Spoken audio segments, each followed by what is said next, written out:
Shalom, everybody, and today we are studying Parashat VaYehi, the last parasha of the book of Genesis, Bereshit. You can find it on in the Torah, the book of Genesis, chapter 47, verse 28. Okay, so this is a very unique parasha because it seals the whole book of Genesis. It is completing one stage of our yearly connection, or let's say a journey of Tikkun, and that means that we have to understand again that on Rosh Hashanah, we humanity we get another round, another chance, another opportunity. We get another circle. Shana, a year in Hebrew, means also repeated, means also studied, learned. It means also changed. It's all the way we have to approach it every year and year that is passing in our lives, as this is a cycle, this is an opportunity for change, for study, for learning, and for growth. And every time we start the year, we need to read the book of Bereshit, Genesis, because this is a very essential idea. We have to update. We have to update our operational system. And that means when we read the story of Abraham and Sarah, Isaac and Rivka, Yaakov and Leah and Rachel, and the 12 tribes, and especially Yehuda and Yosef, we are uploading what we call the operational system, the original, the essential operational system into our life, updated to the current year, updated to the current tikkun. So let us see what is about this parasha, Vayechi. And Vayechi means, and he lived, about Jacob. But the parasha, the topic of the parasha, that is basically the departure of Jacob. So we had that already before with Parashat VaYehi Sarah, the life of Sarah, that the parasha is speaking about her death. And we have a very similar understanding, and we have an additional understanding.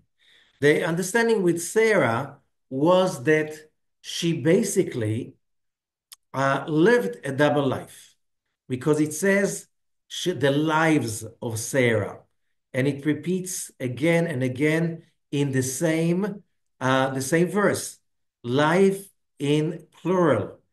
And we are talking about, and she's buried in the cave of Machpelah, and Yaakov is also buried in the Machpelah, which means we are talking about people who had chariots. Chariot, it means they knew how to combine, to merge the spiritual universe and the physical universe. That is very, very important because we spoke about it last week.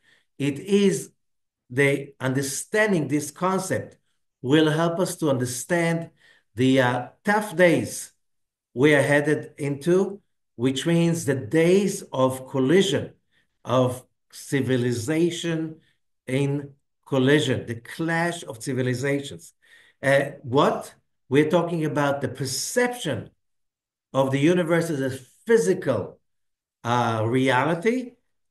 This is supposed to crash into the concept of a dual perception, a universe that has two sides, like a human being. A human being has a physical side, the body, with all its intricate structures, and the soul. Without understanding the soul, you cannot understand the body. Without understanding the metaphysical dimension of this universe, you will never be able to understand the physical aspect. Not psychology, not physics, nothing. Okay, so let's see how is this connected over here. First of all, so we have three things we want to realize in this parasha. One, the Zohar begins with a question, VaYehi Yaakov, and the Zohar is asking how come Jacob, and that is a very important concept, Jacob arrived to a level of prophecy like no one before him since Adam arrived to. Only Moses arrived to that level afterwards, and no one after Moses. So we have two people, Jacob and Moses, arriving to the level of prophecy, which is called the shining mirror, which means like being able to see stuff as is, which means when we're talking about seeing the future, both had that kind of an ability. And the Zohar is asking the question, how could that happen just in Egypt? And well, Egypt is considered to be the lowest place energy-wise in the world. Egypt full of witchcraft and idol worshiping, especially Egypt of those days, there was nothing more low, more negative than Egypt of those days. So how do we explain that? And the Zohar, and so that's one question. The other question is, why do we call Yaakov Jacob and he lived? Well, basically, it's about death. That's another idea. In the simple context, that we call him today Yaakov Avinu, which means in Hebrew, basically, everybody who's speaking Hebrew is calling Yaakov, Jacob, Yaakov Avinu. Yaakov, our father, not the patriarch. Patriarch is something remote. The patriarch of what? But Hebrew speakers say Yaakov Avinu, Jacob, our father. Why? How can this is a closeness that with somebody that passed on something like 38, 37 centuries ago. Well, what are we talking about? How did Yaakov arrive to that level? It's also Abraham, Isaac, and Jacob. We call them Avinu, our father. And when we are talking about the mothers, Imenu, our mother, not the matriarch. That's not Hebrew. The matriarch is something remote. Okay, that's a matriarch. What do I mean, a matriarch? Okay, it's not even English, it is Latin. Okay, so that's the other question, which means what is the secret of living for so many thousands of years and still being alive in millions and maybe billions of people's minds, thoughts, and hearts, which is the secret of immortal survival, immortal existence. Okay, and the third thing, maybe the most important for many of us, we have a very important verse over here, that Jacob, before he passes on, he gathers his sons. And he says something like this. Well, I'm talking about chapter 49, verse 1. ויקרא יעקב אל בניו, and Jacob calls his sons. ויאמר האספו ואגיד עליכם, gather, and I will tell you את אשר יקרא אתכם באחרית הימים. I'll tell you what will happen to you at the end of the days. And then we continue to read, and we have blessings that Jacob is blessing his children. We don't see any prophecies about the end of days.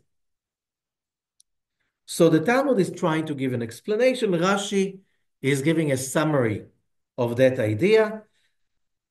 ביקש לגלות את הקץ. Jacob wanted to reveal the end of days. ונסתלקה ממנו שכינה. And the Shekhinah, the divine presence, just moved away from him. So he started to say, והתחיל לומר דברים אחרים, so he started to say other things. Okay? Just blessings. what is happening over here? And the Zohar is saying, no, no, no, he did. He did give us all what he wanted to give us, all the secret of the end of days. So let us see the three things we really want to understand from this parasha. Okay, so we start with the first question. The first question was, how could Jacob and Moses arrive to a level of prophecy, the highest of that any human being reached ever in history? How did they arrive to that level of prophecy? And it happened in Egypt. And the Zohar is saying, and we'll do it shortly because we want to go to the last one. Perush Rabbi Ashlag is saying, first we'll read the original Zohar, VaYehi Yaakov, that's Hasulam, Zohar Hasulam, verse 1. ויחי יעקב בארץ מצרים 17 שנה, אמר ביוסי, ליבה חמה בנבואה במצרים דיון בנוי בכמה גלבן, עד הכה ועד עידנה דקץ משיחה. Jacob saw in prophecy in Egypt that his sons are going to go into few exiles. He saw all the exiles that his children were supposed to go through. Till now, until the end, until the time of the arrival of the Messiah. That's what the Zohar is saying. ולא הגיע יעקב אל הנבואה של ויחי, and Jacob did not reach that level of prophecy, but אלא במצרים, but in Egypt. ונבואה חשובה, this is a very high level prophecy, as we said, שלא התנבאו כמותה ולא הגיע לשום איש מבני הנביאים. None of the other prophets arrived to that level.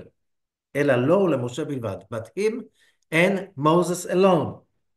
במשה כתוב כי לא הראני אדם וחי. It says about Moses that the human being cannot see me and live. And Jacob, it says, and Jacob lived. In that context, it means that living is a prophecy, says the Zohar, that is descending from the shining mirror, which is Sefirat Tiferet. Rabbi Ashlag explains, He'arat HaChokhmah, the illumination of the level that is called Chokhmah, wisdom, is called Chaim, life. So we're not talking about, and he lived. We are talking about that the Torah is giving us over here a very important information. Jacob arrived to the level of Chaim, Chaya, in Egypt. Which level is that? A human being is born with the level of Nefesh. Nefesh is the level of the physical existence.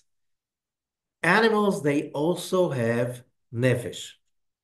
Humans can have a higher level of Nefesh, but Nefesh is about survival. Survival, the desire to survive, to live, to basically exist. And existing means also bringing children to the world. That's Nefesh. Ruach is the second level. This is the level that is when a person realizes that life is not about survival, life is about being all the time on alert, readiness for the spiritual challenges, realizing that every challenge, every hardship, every difficulty is a gateway for a spiritual growth. And a spiritual growth means realizing that life is much bigger than just what the body experiences. That is called Ruach. This is level 2. Level 3 is called Neshama. I'm not translating into English because there are no words for that in English. Oh, we can assume that Ruach is spirit and Neshama is soul. It doesn't English was not created for that purpose, so we cannot. It's wrong to translate. There's nefesh, the lowest, ruach, and then comes neshama. Neshama is much larger scale. When it's not just on a personal level, it's when it's in a bigger scale than that.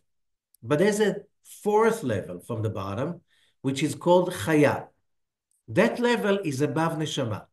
Only two people arrive to that level, Yaakov and Moses. So that's what we're talking about. At that level, which is the level of the prophecy of these two, is called the prophecy of the shining mirror. What does it mean? The other prophets, they had prophecy, but their level of prophecy was from lower frequencies. So what they saw was more like uh, I don't know if anyone learns some kind of magic, but there are people reading the future from coffee. You know, how do you do that? You're making black coffee, okay? You're making black coffee, and you drink it. You put your thoughts and emotions into it. When there's only some mud left at the bottom, you don't filter it. You make black coffee, you just put the coffee inside the mug, okay? And you drink and you put your thoughts and emotions into the drinking. And when it's just mud with a little bit of liquid coffee, you start to shake the cup. And after you shake it, you turn it upside down. You put it on the saucer and you let it dry up. And after it dries up, you turn it over and you look and you see all kinds of shapes. And you look at the shapes, and from the shapes, you're supposed to see visions. Okay? This is similar to what the Zohar is talking about, the prophecy. The prophets, they saw shapes, they saw uh, um, icons, they saw all kinds of imaginations, and from those shapes, they realized what it says in Ezekiel. What do you see? I see a blooming almond tree. Okay, what does that mean? And a whole prophecy coming out of it. What do you see? I see a pot. What do you see? Okay, so we have those kind of visions of shapes, 3D, two-dimensional shapes, in which the prophet will be able to see beyond it. So when we talk about Nostradamus, for instance, who was the prophet of, I think it was the 16th century, he was a grandchild of a Kabbalist, that was time of Inquisition, and in Spain and France, Jews were not allowed to live, and most of them were forced to convert into Christianity. So how was Nostradamus, the most famous prophet of Western Europe in the last few centuries? How did he prophesize? He looked at the oil on water and the shapes that came out, and from the shapes, he will see visions. How did Jacob and Moses see? They saw like we watch TV, but 3D. That's called the shining mirror. It's like watching at what we call TV, or the screen of a computer or a smartphone, and you see a story, you see exactly what's happening. It's not imagination, you simply see that. Okay? How come, again, the question, how did they reach such a high level of clairvoyance prophecy on a level that nobody else experienced? They arrived to it in Egypt. And what does it mean in Egypt?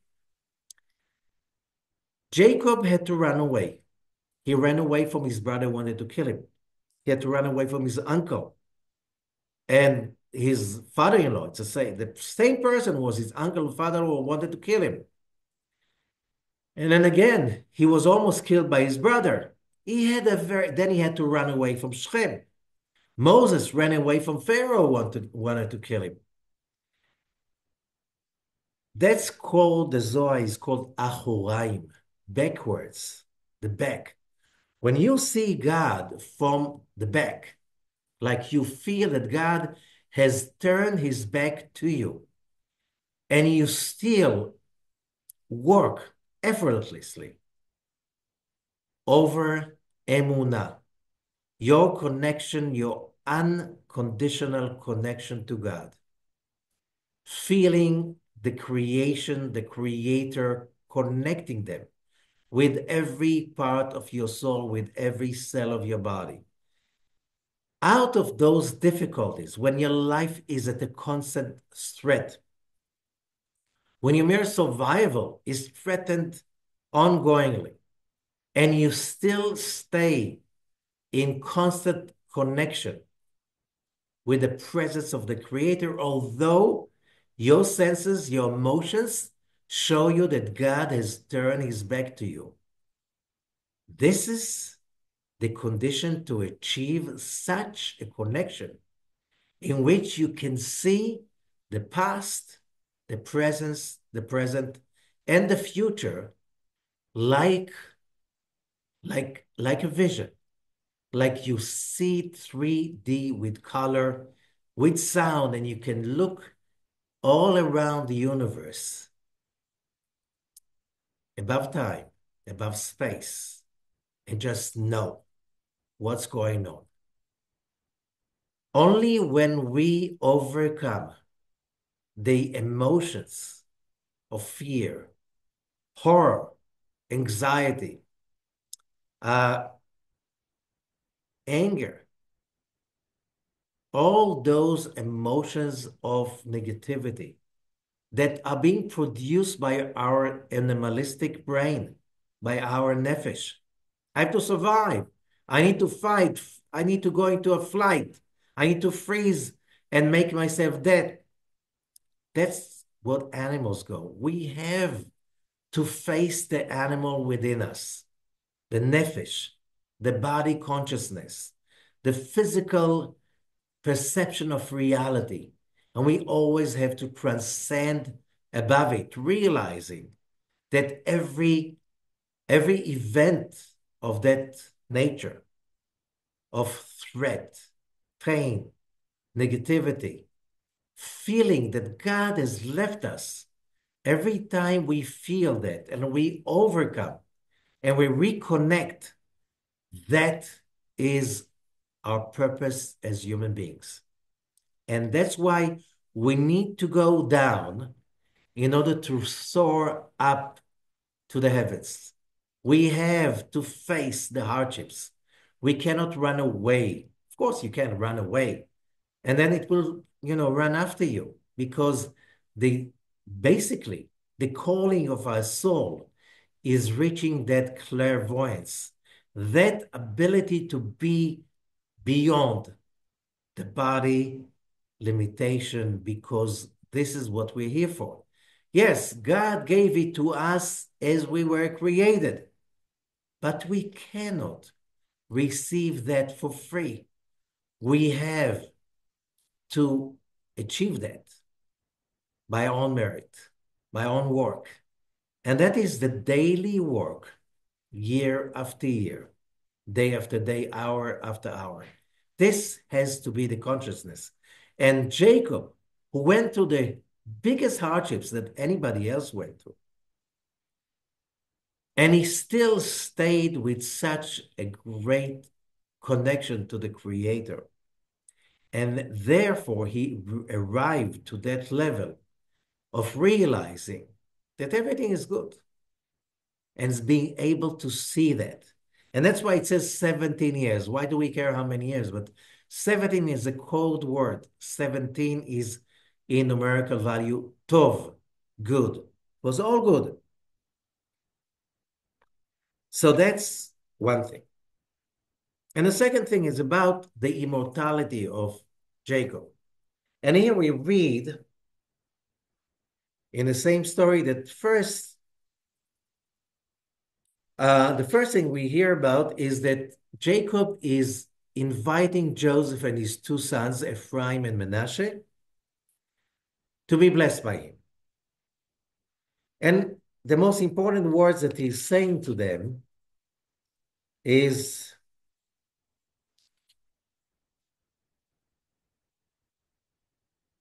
those eternal words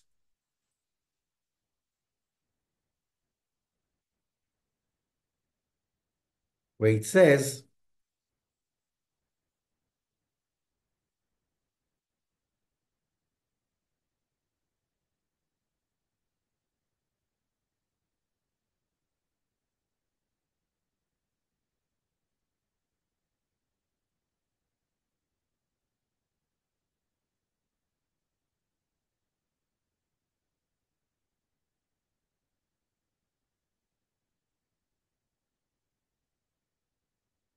okay, sorry about that. Chapter 48, verse 20. Vayvarchem bayom hahu, he blesses them, and there's a whole list of blessings that he's blessing them. And he's blessing them on that day, saying, Lemor, Becha yevarech Israel lemor. With you, Israel will bless you, saying, Yesimcha Elohim kefayim v'chimnashe. God will put you like Ephraim and like Menashe. These words, basically, they are the completion of the blessings. Hamalach, let's see, verse 16, chapter 48. Hamalach hagoel oti mikol ra, the angel that redeems me from all evil. Yevarech et hanarim, will bless the boys. V'yikare b'hem shmi v'shem avotai, and my name and the name of my fathers, Abraham and Isaac, Abraham and Yitzchak, will be called after them. In every Jewish household for thousands of years, Friday night or holidays after the Kiddush, just before the meal has started, after the blessing of the wine, the father of the family gathers all the little ones and he blesses them with the same words, exactly, word by word, the same language in Hebrew, the same language that Jacob blessed his grandchildren. He is now blessing again, and that is for thousands of years. If you understand what strength is, what legacy is, along these years, empires rose, fell, and disappeared, leaving only ashes, destructions, maybe some stones, buildings, but they're gone. There's nothing. Here we're talking about a legacy that was stronger than all of them together. It lived them out, lived them through, and still till today, you have Jewish parents blessing their children in the same words exactly, to show that the legacy, the lineage, the connection, the spiritual message lives on. From all of those empires, many of them set a goal to annihilate, destroy, remove the Jewish nation from the face of the earth. Some of them did not want to remove, just to, convert, change, take over, replace. They're gone. Most of them are gone, and some of them are on the way to be gone. And we see those words still alive in the same words exactly. And it's not just the words, it's a legacy behind it. It's the gift behind it to shine to the world, to shine the hopefulness message of the human rights for happiness, the human right for success, growth, for control over its own self-destiny, for taking responsibility for its own self-destiny. The world is changing rapidly, but the vision is still alive, as Jacob is instilling the vision of his father and his father's father into his grandsons, and that goes on till today. Same language, the same people.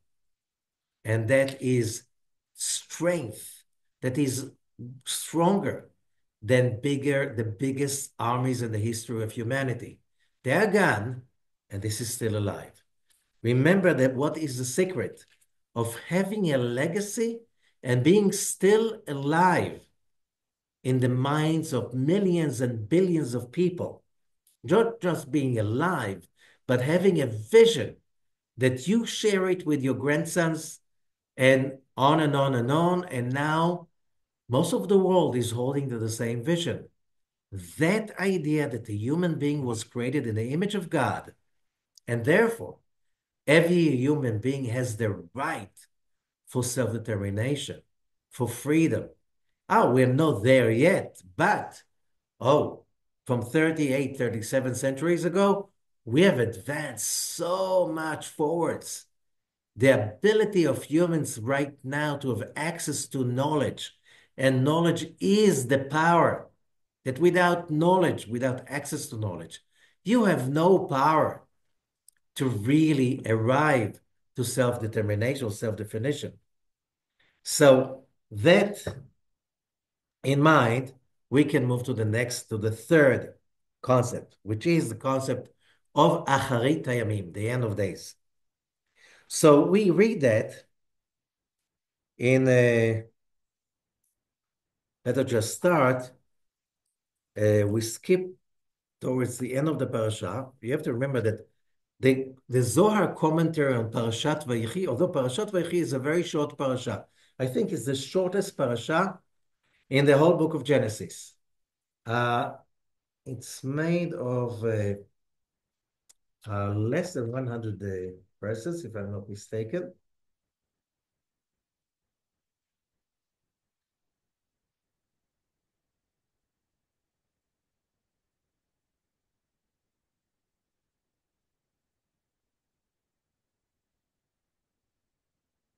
Okay.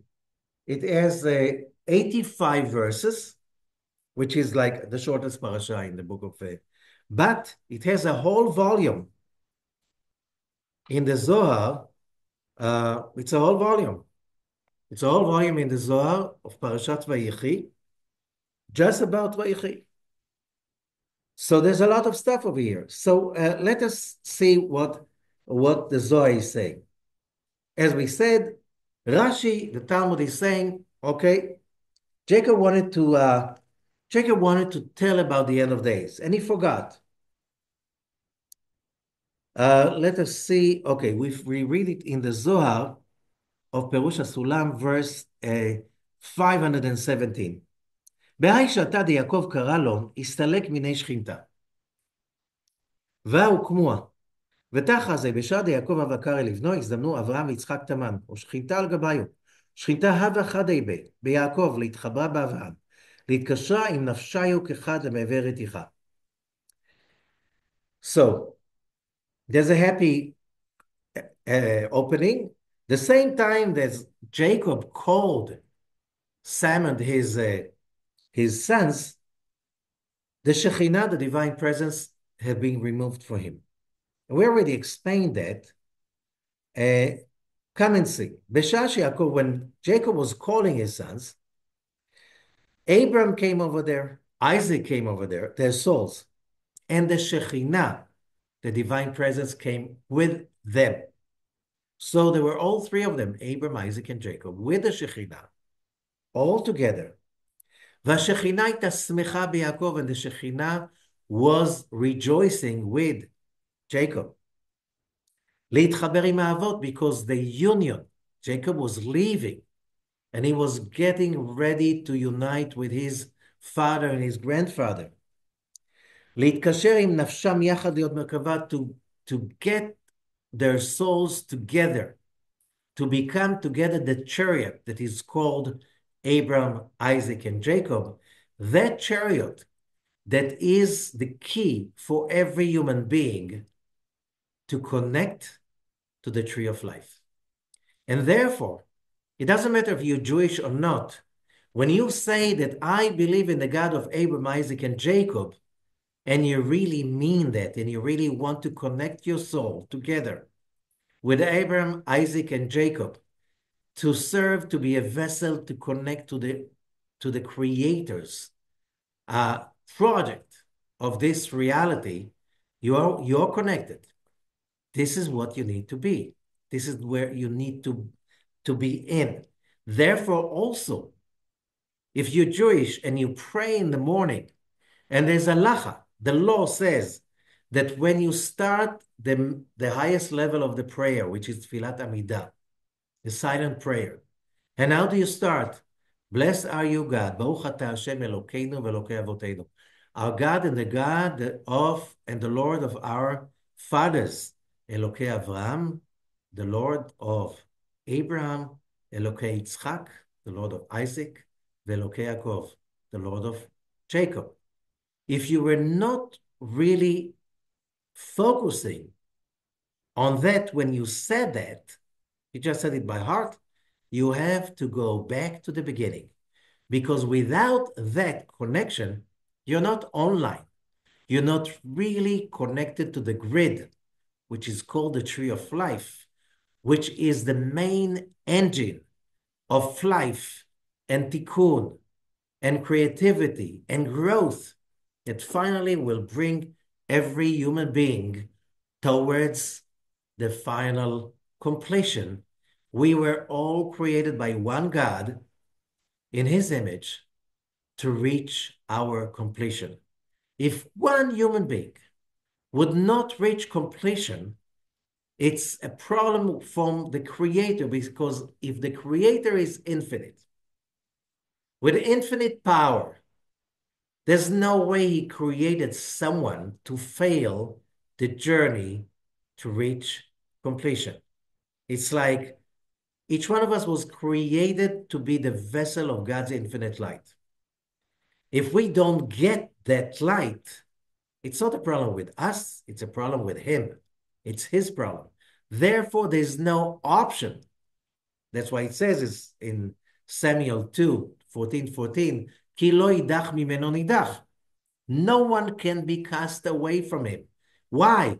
If he created you to be fulfilled as a creature of light, you will. Of course, you'll have to, you have the choice to fall, to rise, to fail, and to succeed.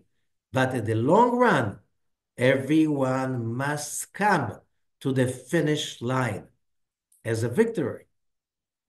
So, בשעה שפתח יעקב ואמר, I'm continuing the next, so that is an introduction to understand why do we have to know all of that, and what does it mean, the end of days?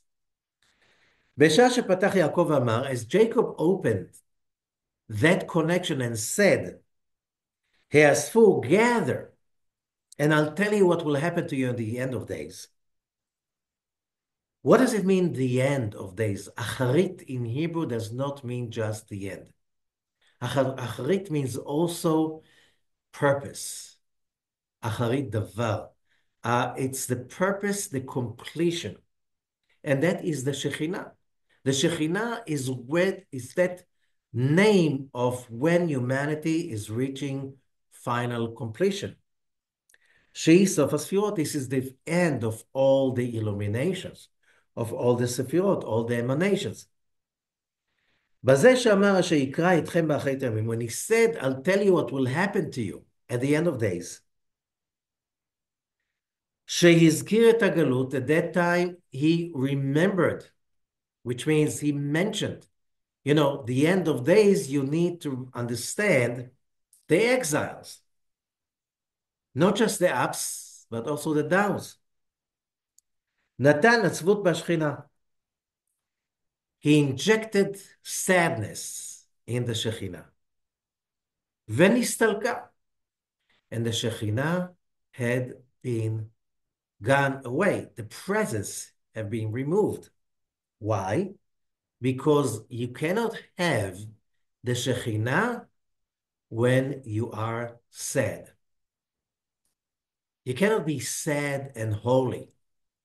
There are a lot of people that they pretend to be sad and holy, angry and holy, upset and holy.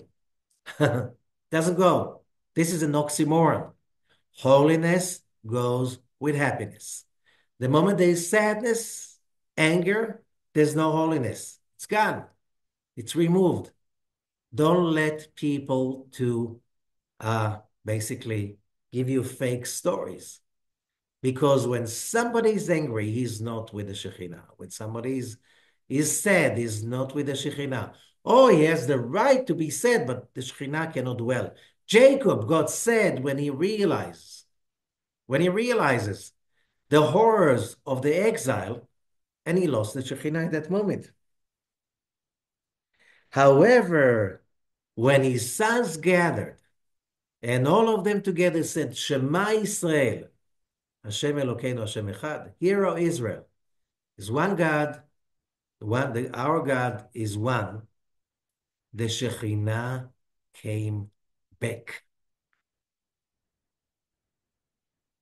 באותה שעה העמיד אותה יעקב, and then Jacob strengthened that when he said, Baruch Shem Kvod Malchuto Leolam Vaed.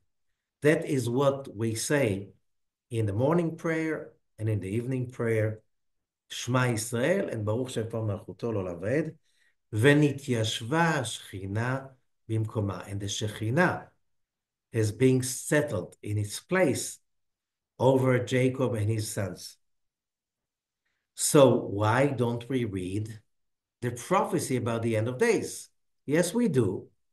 However, when you're being told secrets of highest power, you have to remember, if you tell it in a simple way, everybody can understand, even the ones who are not worthy of knowing it. So that's not a secret anymore. You have to encode it. Vayikra Yaakov. So we go a little bit before that. And Jacob called them. What he was calling over here. The calling is לקיים את מקומם שהיא המלכות המכונה מקום, שהיא מקריאה שקראם, קשר אותם בשורשם. Jacob did not just call them, hey guys, come over. No, he basically connected them to their calling. 12 sons of Jacob, the fathers of the 12 tribes of Israel, who are basically the merkavot, the chariots of the 12 signs of the zodiac, of the Shekhinah in the physical realm. Therefore, when they traveled later on in the desert, and they camped 3 tribes, the south, 3 to the north, 3 to the east, 3 to the west, and the Mishkan, the tabernacle in between, they created the chariot of the Shekhinah. So that allows humanity from that time on to rise above nature, to rise above our difficulties, to rise above all those issues in our life that force us to get stuck in the mundane, in the physical, in the illusion.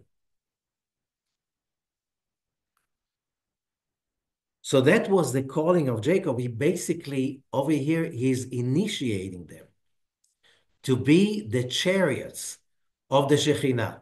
So the 2 layers, Abraham, Isaac, and Jacob, that's a higher level.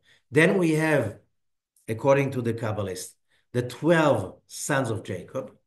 Then it extends to the 70 people that came with Jacob down to Egypt, and then to the 600,000 who participated in Mount Sinai. All these stages were about one thing: how to connect, how to establish that bridge of humanity between the dungeon of physical senses, physical consciousness, physical belief system, and achieve redemption, and redemption is only when we can be at both realities at the same time, in the physical and the spiritual, the metaphysical at the same time.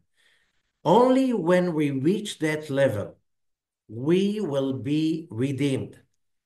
A lot of people think, oh, the Messiah will come and he will release us. So what do they think? The Messiah will somebody who will be stronger than all the bullies, than all the bad guys, and he's going to show them the real power of God, of justice and truth, and he's going to release us from all of those issues that bother us, injustice, inequality, and so on and so on and so forth. And everybody will be happy. This is not Mashiach, I'm sorry to tell you. This cannot happen only when humanity rises above its physical, mundane limitation. As long as we are stuck in the physical body, in the physical consciousness, it doesn't matter if Mashiach comes, and he's not coming this way, he cannot redeem you. The only person to redeem you is yourself alone. When humanity does that as a congregation, that is the end of days. This is Mashiach times. What Jacob is doing is not just telling us what will happen. He's giving us the power to achieve that, because we are the ones, all of us, who have to make that step forward. Mashiach is a clash of civilization, especially nowadays when we live in a civilization that is so materialistic that it's spending so much energy in denial of anything spiritual. Yeah, a lot of people are against religion. And you know what? Religion of the Dark Ages did not really help a lot. The opposite is right. You know, when we are talking about religion of the Dark Ages, we're talking about they did everything possible to get people far away from God, because the God of religion of the Dark Ages is not the God you and me want to believe in. We don't want to believe in God that loves only few people and hates the rest of his creation. This is not God. This is a this is a this is a sick imagination of one human being. I'm sorry to say, like millions of human beings that really believe in a God like this. You know, he just loves me and my colleagues, and the rest of humanity is going to be burned in hell forever. This is not the God of Abraham, Isaac, and Jacob. The God that created all of us and is responsible that all of us will reach total redemption and nobody will stay behind. So what Jacob is doing over here is not telling us about what will happen. Who cares? And you know, if you're not there, you won't even be able to realize. He's giving us the power. And this force is basically shining generation after generation. This power is stronger than the greatest empires because they ruled with the power of hatred, lust, greed, power, all those low emotions. That's why they rose and fell, brought horrible devastation and destruction, created huge creation on a physical level, and disappeared. But the creation of Jacob is still shining. So what, what kind of a message we have over here? Verse 523, Rabbi Yossi is asking Rabbi Shimon, what does it mean? V'agida or v'yaged or v'yagidu. What is this verb? Why using the verb v'agida? Sounds like something? Haggadah, Passover Haggadah. What is about Passover Haggadah? So we learn that Passover Haggadah, it's Pesach. The name is Pesach. The Arizal, Rabbi Zakluria, is teaching us it's Pe, a mouth. Pe is also the number of verses of the Parashah. 85 is Pe, a mouth. Sach is life. Sach is talking, but it's also 68, life, Chaim. Okay? During Passover Haggadah, we, Rabbi Zakluria is teaching us, when we say the words of the Haggadah, we pull from above the light of Chaya, the same light of Jacob and Moses, to bring it down so we can generate an epiphany of awareness and perception on that night so we can have the taste of real, true freedom, real, true redemption. Redemption is not when the bad guys are thrown to Australia or to a dungeon. Redemption is when we don't believe in evil anymore. When we have strong faith that means a connection, that nothing can deter us from being who we're supposed to be, creating what we're supposed to create, and bringing humanity back together. That's called Haggadah, which is a secret of Sfirat Chokhmah, the same level. And what does it say about Sfirat Chokhmah? Ezeu Chacham, who is Chacham? Haroeh et hanolad, the one who can see what's coming. This is the same level we are talking about. So Jacob is injecting that power in us every year in Parashat VaYehi. Verse 525. ואם תאמר שלא גילה מה שרצה לגלות, if you're going to say that he did not reveal what he wanted to reveal, אם כן, למה כתוב בתורה הדבר של יעקב השלם? Why did it say that Jacob was complete? בעת שנתקלקל אחר כך ולא נשלם הדבר. Why does it say that he said, let's tell you what's going to happen to you with the end of the days? Never happened. אלא ודאי שנשלם, of course, he did what he wanted to do. וכל מה שצריך לגלות, גילה וסתם, whatever he wanted and needed to reveal, he did reveal. However, he concealed it, so only the worthy people can get it. אמר דבר וגילה לחוץ וסתם בפנים. Whatever he said, he revealed and concealed at the same time. ודבר שבתורה אינו מתקלקל לעולם, and nothing in the Torah will ever or can never be spoiled. והכל הוא סתום בתורה, everything is hidden in the Torah. משום שהתורה היא שלמות הכל, the Torah is the completion, the complete concentrated wisdom of the whole creation, all in one book. It's complete above and it's complete below. ואין מילה או אות בתורה שתהיה פגומה. There's no word, there's no letter that is not complete. יעקב, כל מה שהיה צריך לומר, אמר. Jacob said exactly what he wanted to say. However, he concealed it, so we can receive and understand from it only what we are capable to understand without destroying the goal.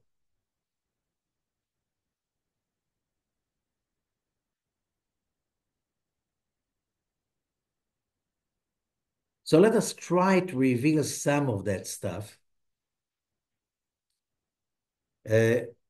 because all the prophecies are there in his parasha, and we'll just do one of them. And it's the one that he said before. When he's blessing, before he's blessing the sons of Joseph, he's saying something. And what is he saying? Saying many things about the redemption.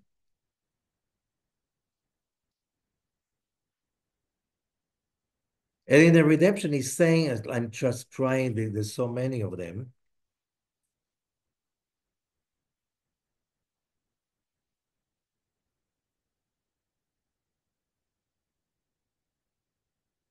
First of all, when he's saying, when I came from Padan Aram, Rachel died because of me in Bethlehem. Why is that? And the Zohar is asking, why is he saying that? Why Joseph doesn't know that? He was there with Jacob and Rachel when Rachel died while giving birth to Benjamin. Why is he saying that?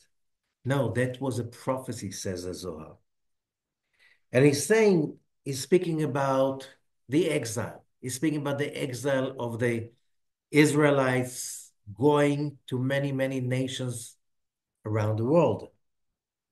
He's speaking about the war of Amalek, fighting the Amalek. Uh, and I spoke about it in other times.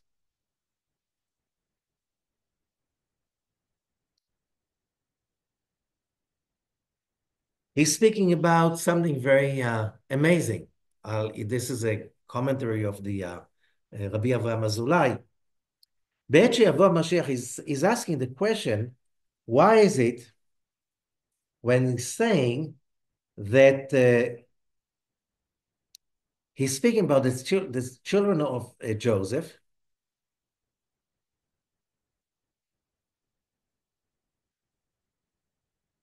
in a way that he's hinting, when he's speaking about your sons that were born to you in the land of Egypt. This is Zohar verse 73. And he's talking about the nation of Israel while they are in captivity, exiling among the nations around the world. Because the land of Egypt is a symbol for all exiles. So we learn, אמר רבי יוסי, said Rabbi Yossi, ישראל שיהיו בארץ ישראל הקדושה יושבים בארץ, בעת שיבוא המשיח. When Mashiach comes, there will be already a lot of people from the nation of Israel living in Israel. There will be a lot of them living among the nations. So, and there's a difference between the ones when Mashiach comes who are living in Israel and the ones who are living outside Israel in that Messianic age. And there's an amazing thing about in Chesed LaAvraham of Rabbi Avraham Azulai. He wrote this book in Gaza in the 16th century, and he said, when Mashiach comes, when the Messiah is coming, he will be studying with everybody. However, with the Israelis, the ones, which means the ones who were in Israel before he came, he will be flying with them to the Garden of Eden to study. While the Jews who come from the exiles after Mashiach comes, they won't be able to fly. So those who came to Israel after Mashiach comes will come to the Mashiach and ask, why can't we fly with you to the Garden of Eden to study with the Israelis? And the Mashiach said, you know very well that one of the reasons you stayed outside Israel was because you said living in Israel is too hard. Yes, it will be harder to live in Israel, fighting the wars, living in a country that is attacked all the time, that making a living is harder than in America or in Europe or other places. Yes, but because the people who stayed in Israel, they prefer to stay in Israel and overcome the hardship and still stay in Israel. They stayed in Israel because they were strong enough to overcome their body needs to have it easy outside Israel. And because the body weighs less, because their victory, they are capable of flying to the Garden of Eden. But you guys, says Mashiach to the Olim Chadashim, to the Jews who make aliyah to Israel after he comes, you stayed outside. You stayed where it's comfortable in America, in Europe, in Australia, in other places. Your bodies are too heavy. You didn't overcome the body, the weight of the body. You prefer the comfort. And therefore, your bodies are too heavy and you can't fly your bodies up to the Garden of Eden. Just to give you a hint about how Jacob is simply telling what's going to be. And more than that, we don't have time to all of that, but the most fascinating and most moving part is verse 81 and on. ואני בבואי מפדן ארם מתה עלי רחל בדרך. As we said, when I came from Aram, Padan Aram, Rachel died on the road. And here is the quote from Jeremiah 31, one of the most famous psukim, verses in the whole, in all the prophecies. כה אמר השם קול ברמה נשמע.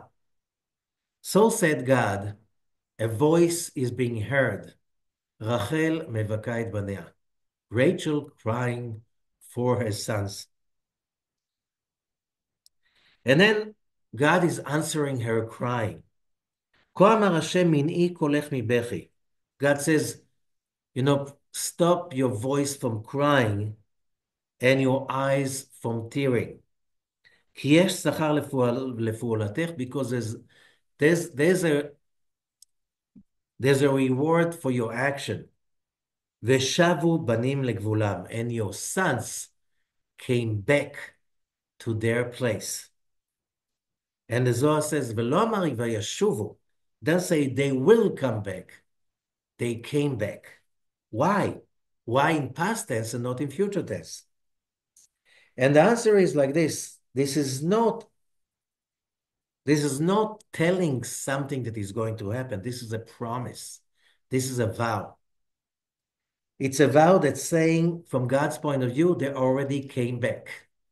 You don't cry because they came back already. I'm giving a vow. It's like it's done deal. ומשיב בורן is answering, verse 82. אמר רבי אלעזר, בשעה שיהדין על ההר, when the judgment will come and over the mountain, והשכינה תתעטר אל ההר, and the Shekhinah will crown the mountain. דנו שתקבל שם מוחין.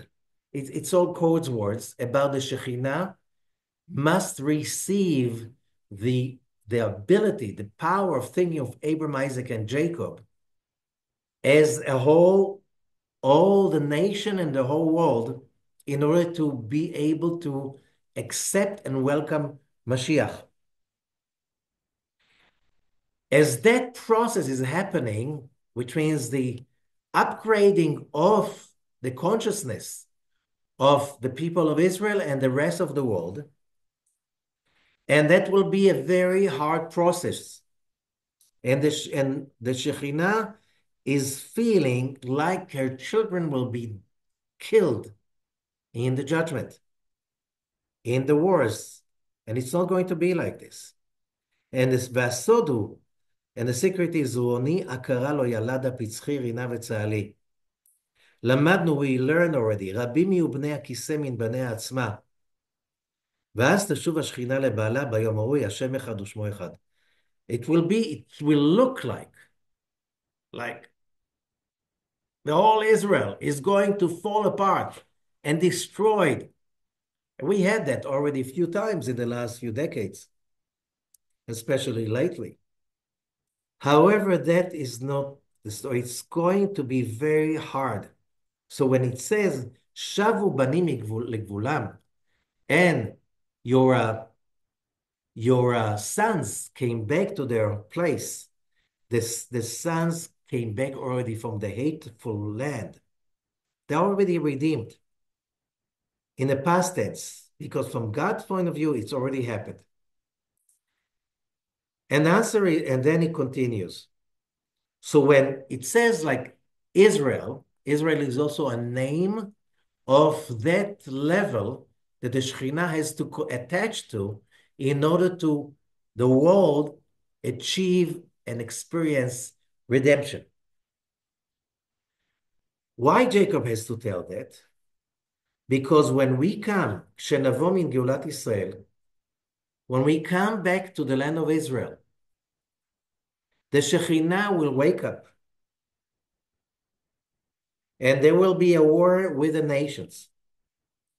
וימותו מהם ישראל, and there will be dead. A lot of people will die in over the war coming back to Israel. It won't be like a simple, easy. It's not going to happen in an instant. It's going to be gradual, slowly, slowly. First, when we're talking about the 18th century, even the 15th, 16th century, we see the blooming of Jewish communities, Rabbi Zakloria, Rabbi Yosef Karo in Tzfat. It starts in Tzfat. Tzfat, Gimatria, Sha'ar, numerical value of the gate. Starting from Tzfat, the blooming, the golden age of Tzfat in the 16th century. But then it slows down. And then in the 18th century, you see the Jewish communities are starting to flourish in Tzfat, and then in Jerusalem. And in the mid-19th century, the Jews are already the majority in Jerusalem. Okay? And that continues. And then towards the end of the 19th century, the first new Jewish villages like Petach Tikva and the other Moshavot are starting to be built. And Jerusalem is starting to flourish all over again. And then slowly, slowly, and then after the Balfour Declaration and the San Remo Conference, in which the United League, the League of Nations, internationally declare to reinstate the Jewish homeland in the land of Israel in 1920, April 1920. So from that moment on, Israel is dedicated by the international law only for the nation state of the Jews. And it says very clearly, all other nations living in the land of Israel, Palestine, as they call it in English, in foreign language, they have only personal rights. Only the Jews have national rights over that country. Okay? Was that easy? No, more wars and more massacres. And finally, we see as the Zohar is saying, והתקרבו לאט לאט לבוא אל הארץ. And they will get closer, slowly, slowly, to take over the land. So more land and more land and more land. And as the Zohar is saying, so in 47, half of the country was allocated to the Jewish nation. In the United Nations Assembly 181. But the other side did not accept it, so it has no validity. But still, there was a war. 6,000 Israelis were killed in that war. 1% of the population. Okay, that's a lot. Okay, so Israel was established only on part of the land. And then 67, Israel was forced to attack back Egypt and Jordan, and then the land grew.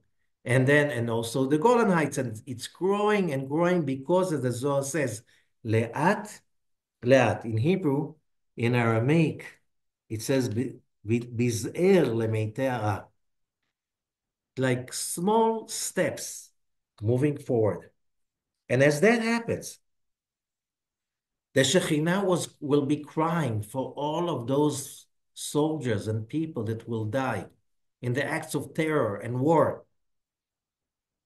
וימותו מהם ישראל במלחמה.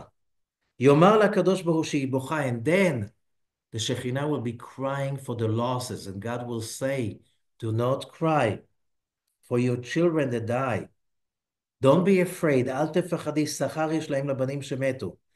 All those who die on the slow, continuing war over the land of Israel, over achieving the messianic consciousness, they die on the name of God. The one who didn't die will come back in reincarnation, and the one who died will come back in the resurrection. So when it says, Meta alai Rachel, Rachel died for me and because of me, it's about the unity, the connection to the name of God. The whole war in Israel is exciting the whole world. It's like everything that happens in Israel, the whole world is upset about it. You know, you have wars with thousands, hundreds of thousands, millions of people killed all over the planet. You don't have the headlines like in Israel. Why? Because this war is the war about showing the world the name of God, the God of Abraham, Isaac, and Jacob, till the whole world finally will get that state of mind and redemption will be achieved. This is the story. Thank you. Good luck. We're in the midst of that war, in one of the most crucial stages, and be on the right side. Thank you.